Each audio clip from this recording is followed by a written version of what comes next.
What's up, guys? Laid Back Gaming here, bringing you the third episode of Halo 4 Forge tutorials.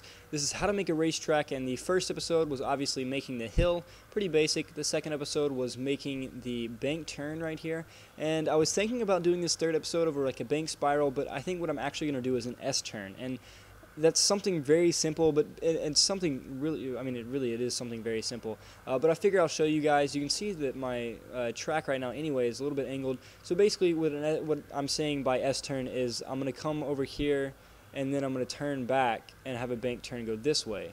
Kind of just will, resemble a little bit like an S in a way. And that's something that a lot of people do that I think makes their tracks look pretty good, and it stands out. So I'm going to use the ramp extra large just because I don't really like making turns out of 2x4s. I didn't really enjoy making this last turn out of this 2x4, so I'm going to do that, and I'm going to switch it over to this side so it's about the same length as this block.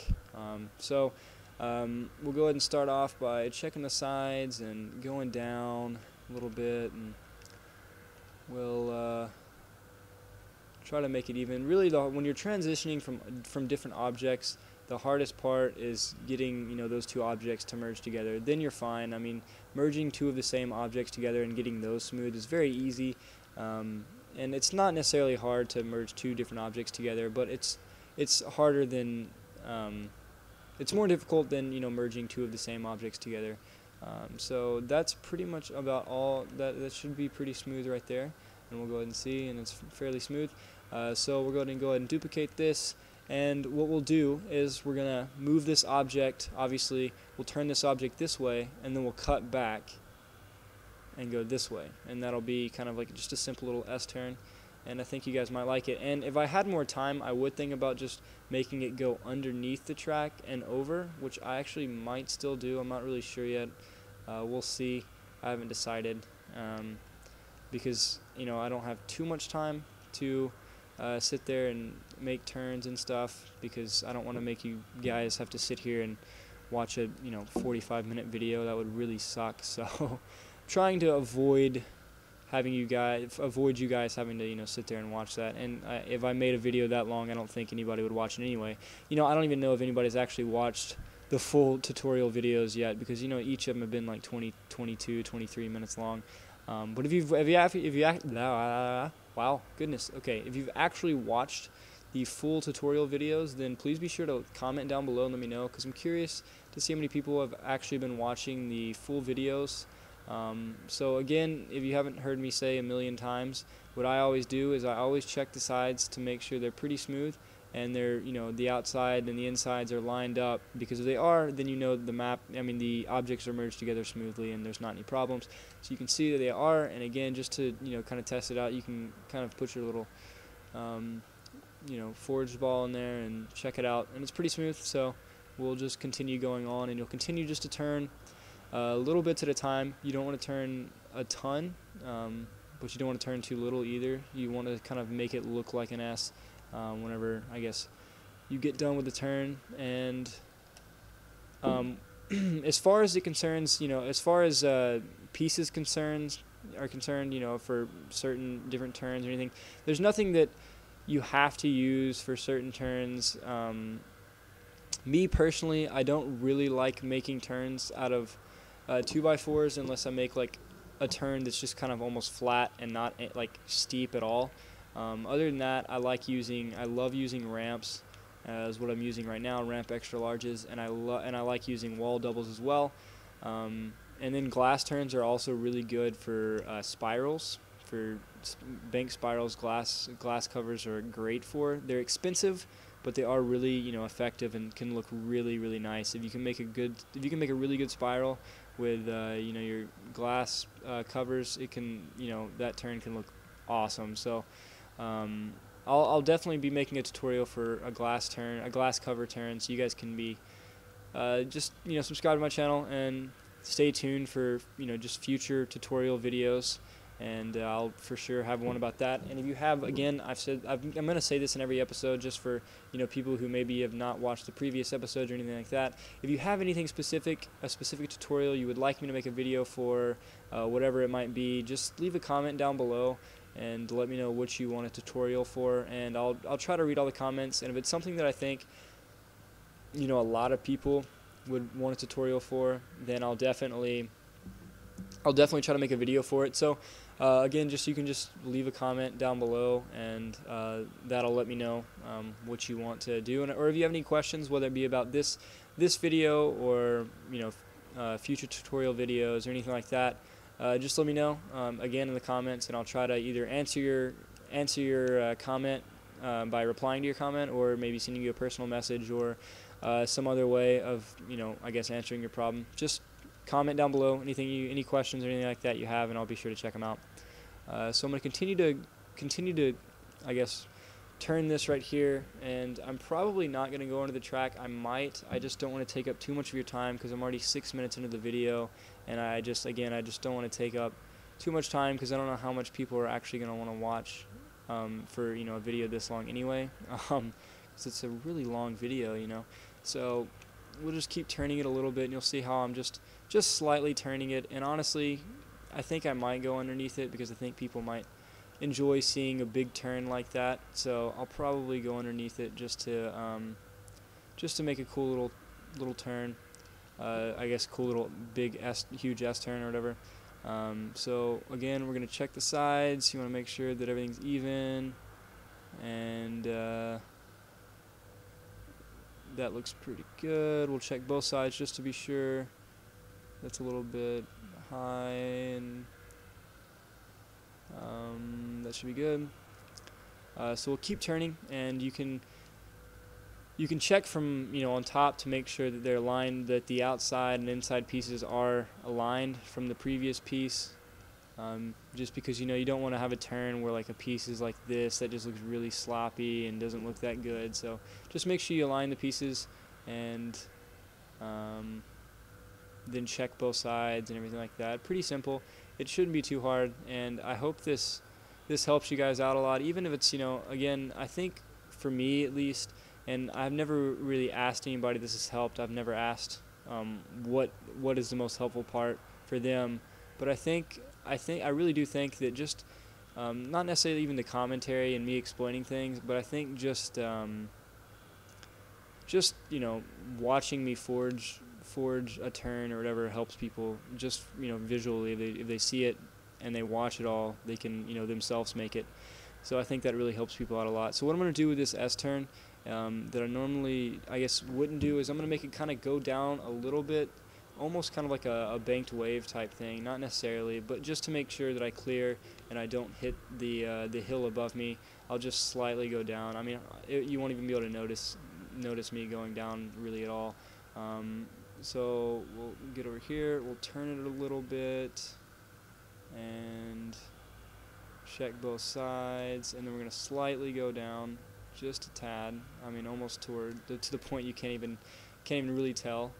And let's see, we'll bring it out, and see here, when you're trying to bring it out, you'll see there's a gap there. You don't want any gaps in the turns, just because it looks really sloppy.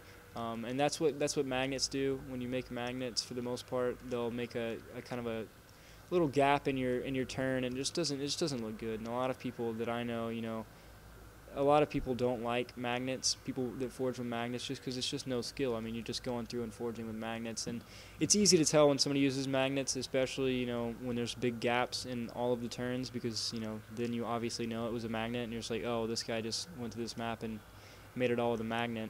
And magnets are great. Magnets are a really good feature that 343 has added to Forge, but it's something that also kind of takes skill out for forging to a certain extent. Something that I don't necessarily like about them, but if you like them, obviously go use them and do what you want. But it's just something I don't necessarily like. I just think they take too much skill out.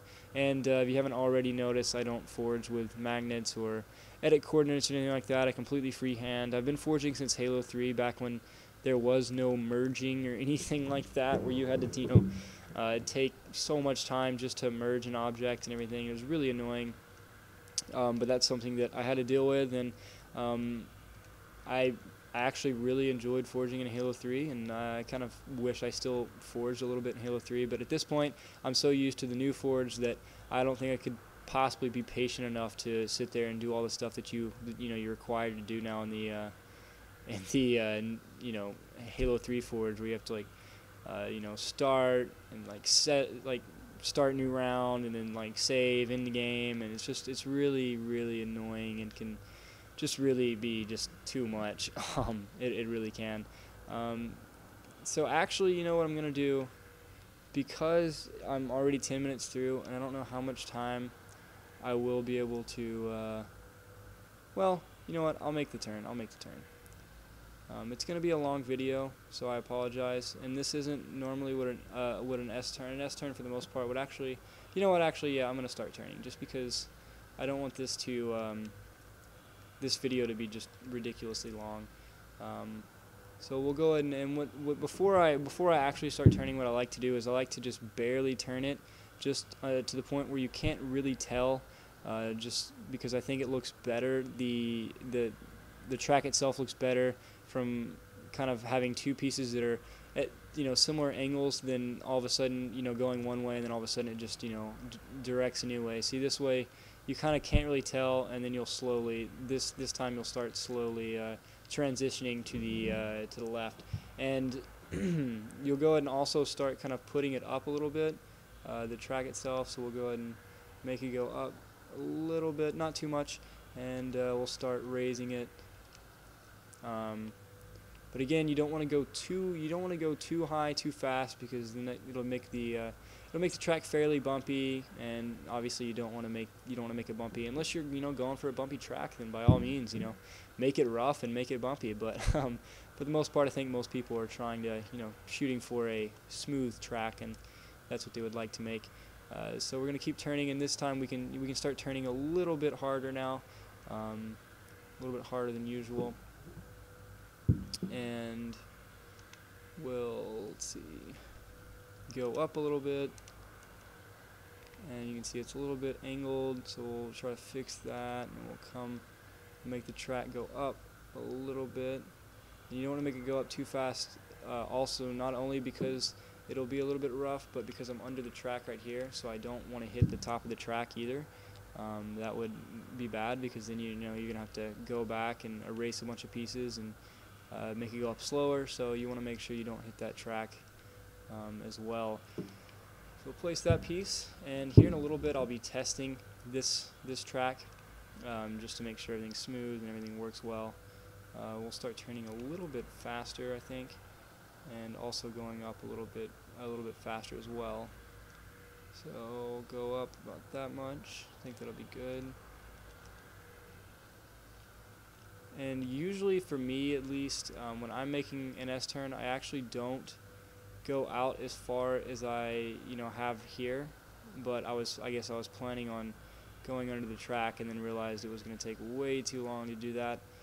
So I've decided to not do that, and so it'll make it a little bit longer. But I'll go ahead and race this. But you'll see what'll happen is it's going to go down, and it'll come back, and the track you're going to turn back, and it'll kind of make almost an S type thing, where it goes like that or whatever.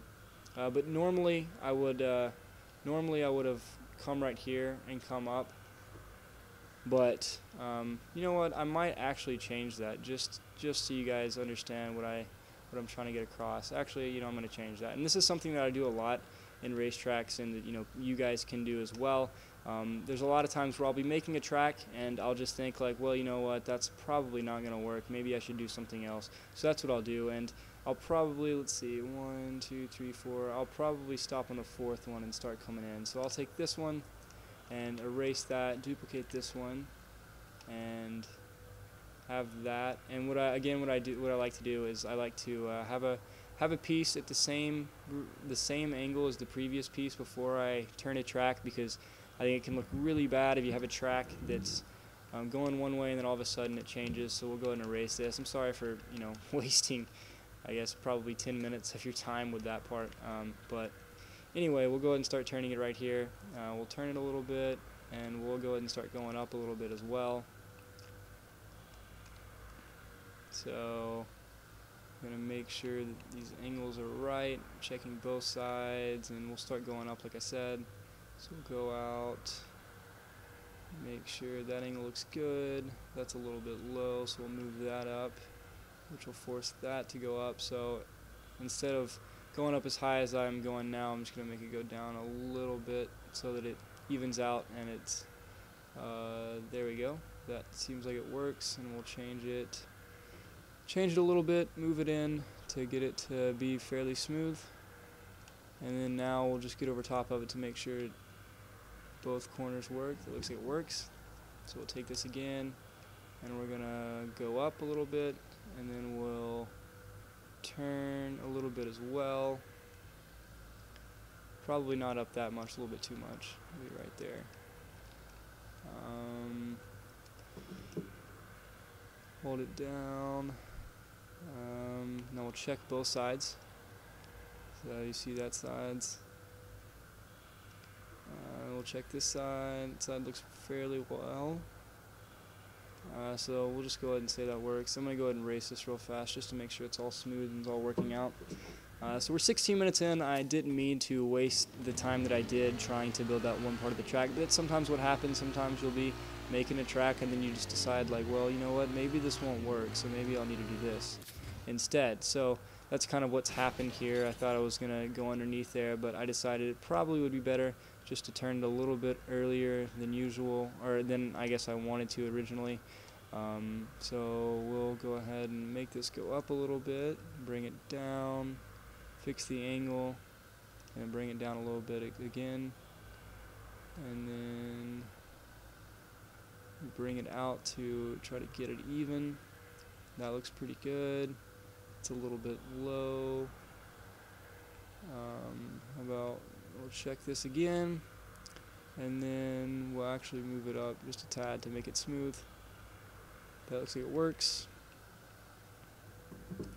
So put another piece, and we'll turn this piece and go down here, make it go up a little bit and come up.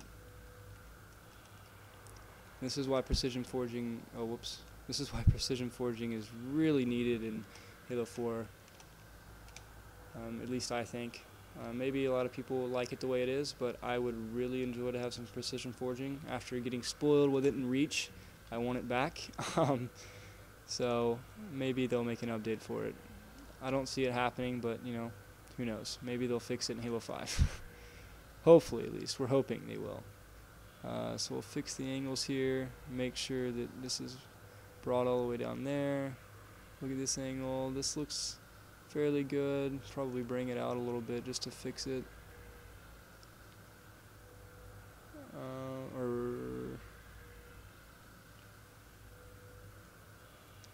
Let's see, how about that?